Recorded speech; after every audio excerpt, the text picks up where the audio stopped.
Council obviously council ఎలా నడుపుతున్నారన్నది చాలా పెద్ద బిగ్ క్వశ్చనబుల్ థింగ్ అన్న. బీఆర్ఎస్కి వచ్చేసరికి డిబేట్ స్టార్ట్ చేసే ముందు కొంచెం ఇది ఉంది. Okay, let it be. నేనేమంటున్నా అంటే బీఆర్ఎస్ పార్టీ ఒకవేళ కౌన్సిల్ రన్ చేయాలి ఎఫిషియెంట్గా అనుకుంటే అది ఎంతసేపు అన్న. ఇప్పుడు మొన్న ఆగిన కౌన్సిల్ వల్ల ఎవరికి ఉపయోగం? ఇప్పుడు ఇష్యూస్ కౌన్సిల్ రన్ అయితేనేగా ఎన్నో ఎగ్జిక్యూటివ్ ఆర్డర్స్ వస్తాయి, లెజిస్లేషన్స్ వస్తాయి, గ్రౌండ్ లెవెల్లో జిహెచ్ఎంసీ ఎఫిషియెంట్గా పనిచేస్తుంది అన్న ఒక స్ట్రాంగ్ మెసేజ్ పోతుంది. కానీ ఇక్కడ మేయర్ కూడా హిస్టారికల్లీ ఎప్పుడు లేదు, తెలంగాణ సమాజంలో ఎప్పుడు లేని విధంగా మేయరు అఫీషియల్స్కి సపోర్ట్ చేసి అఫీషియల్స్ బైకాట్ చేసేటట్టు. ఇక్కడ పొలిటికల్ రిప్రజెంటేటర్ ఆర్ సపరేట్, ఇక్కడ పబ్లిక్ సర్వెంట్స్ ఆర్ సపరేట్. ఇక్కడ కౌన్సిల్ అనేది పొలిటికల్ రిప్రజెంటేటర్ అంటే పీపుల్స్ రిప్రజెంటేటర్ చేతుల్లో నడవాలి, ఎఫిషియెంట్గా రన్ అవ్వాలి. అది ఎఫిషియెంట్గా రన్ అవునప్పుడే మాకు ఏది స్ట్రే డాగ్ ఇష్యూస్ కానివ్వండి, లేకపోతే మ్యాన్ హోల్ కవరేజ్ ఇష్యూస్ కానివ్వండి, silt water and pollution of the GHMC drinking water కానివ్వండి, ఇవన్నీ ఇష్యూస్ రావు. వీళ్ళు ఎఫిషియెంట్గా కౌన్సిల్ రన్ చేస్తే గ్రౌండ్ లెవెల్లో అడ్మినిస్ట్రేషన్ అంటే best law and order run అవుతుంది. ఈరోజు చూడండి సికింద్రాబాద్ ఏరియాలో ఆ పాప చనిపోవడం, 11 year old పాప, ఎంత వర్స్ట్. ఆ కలకల ఏది రూలింగ్ గవర్నమెంట్కే కదా మొత్తం.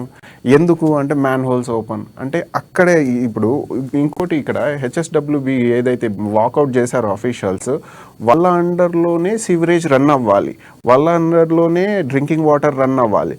ఈ 2 యాక్టివిటీసే వాళ్ళకు ఉన్నాయి వాళ్ళ చేతుల్లో. వాళ్ళు ఎంత ఎఫిషియెంట్గా రన్ చేయాలి.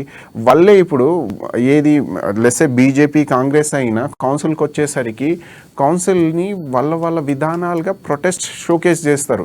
ఎందుకు షోకేస్ చేస్తారంటే dissatisfaction about the ruling of the BRS party పట్ల వాళ్ళకు చాలా డిస్సాటిస్ఫాక్షన్స్ ఉన్నాయి. వాళ్ళ డివిజన్స్లో కార్పొరేషన్ లెవెల్లో కొందరు ఇప్పుడు మస్కిటోస్ డ్రెస్ వేసుకొని వస్తున్నారు, కొందరు మ్యాన్ హోల్ ఓపెన్ ఉందని మొరాయిస్తున్నారు. ఇవన్నీ వినాలి. రెస్పెక్టెడ్ మేయర్ గారు అందరి కన్సర్న్ విని ప్రజా సంక్షేమం కోసం ఏదైతే బాగుంటుందో అది చేయాలి.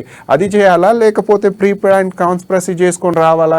హెచ్ఎస్డబ్ల్యూబి అది ఎగ్జిక్యూటివ్ డైరెక్టర్కి ముందే చెప్పి పెట్టినట్టున్నారు, నువ్వు వాకౌట్ చేయరా బై, కౌన్సిల్ స్టార్ట్ అవ్వగానే నువ్వు వాకౌట్ చేయి, నేను మొత్తం కౌన్సిల్ని రద్దు చేస్తా అనేసి అర్జున్ చేస్తా అని మేయర్ గారు ముందే డిసైడ్ అయినట్టున్నారు.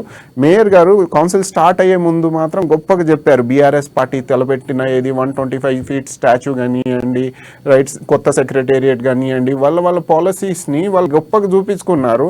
ఎప్పుడైతే క్రిటిసిజంకి అంటే ఇప్పుడు క్వశ్చన్ అవర్ ఉంటుంది, అపోజిషన్ క్వశ్చన్ అవర్లో క్వశ్చన్ చేస్తుంది. ఆ క్వశ్చన్ అవర్ స్టార్ట్ అవ్వకముందే ఇక్కడ వెంటనే హెచ్ఎస్డబ్ల్యూబి ఎగ్జిక్యూటివ్ డైరెక్టర్ గారు లేచి అన్నారు. ఏమన్నారు అంటే, మాతో బీజేపీ కానివ్వండి, ఆపోజిషన్ పార్టీ వాళ్ళు కాంగ్రెస్ కానివ్వండి అసభ్యంగా వ్యవహరిస్తున్నారు, దిస్ ఈజ్ సో డిస్కంఫర్ట్ అని వాళ్ళు వెళ్ళిపోవడం. అసలు వాళ్ళు పబ్లిక్ సర్వెంట్స్, వాళ్ళకి అథారిటీ లేదు, వాళ్ళు బయటికి వెళ్ళిపోవడం ఎంకరేజ్ చేసిందే బీఆర్ఎస్ పార్టీ. ఈ ధోరణి మాత్రం డెఫినెట్గా మారాలి. ఇది ఎవ్వరికి మంచిది కాదు. కౌన్సిల్ ఎప్పుడైతే ఎఫిషియెంట్గా రన్ అవుతుందో అప్పుడే సమాజంలో మంచి లాస్ వస్తాయి. ఈ న్యూసెన్స్ అవుతున్నాయి చూడండి, చిన్న పాప చనిపోవడం కానివ్వండి, మస్కిటో బాధితను పడడం కానివ్వండి, ఈ డ్రైనేజ్ ఓవర్ఫ్లో అవ్వడం కానివ్వండి, మ్యాన్ హోల్స్ ఓపెన్ ఉండడం వల్ల థ్రెట్ కానివ్వండి. ఇప్పుడు మాన్సూన్ వస్తుంది అన్నగారు, ప్రణయ్ అన్నగారు, మాన్సూన్ ముందు ఎంత ప్రికాషనరీ మెషర్స్ చేసుకోవాలి వీళ్ళు. అదేదో అంటారు కదా, mitigation is better than cure అని. ఇవన్నీ ముందే ప్రీ ప్లాన్డ్గా ఉండాలి. కానీ జిహెచ్ఎంసీ మేయర్ గారు ప్రీ ప్లాన్ ఎక్కడ ఉన్నారంటే బైకాట్ చేయడంలో ఉన్నారు, కౌన్సిల్ రన్ అవ్వనీయకుండా ఉన్నారు.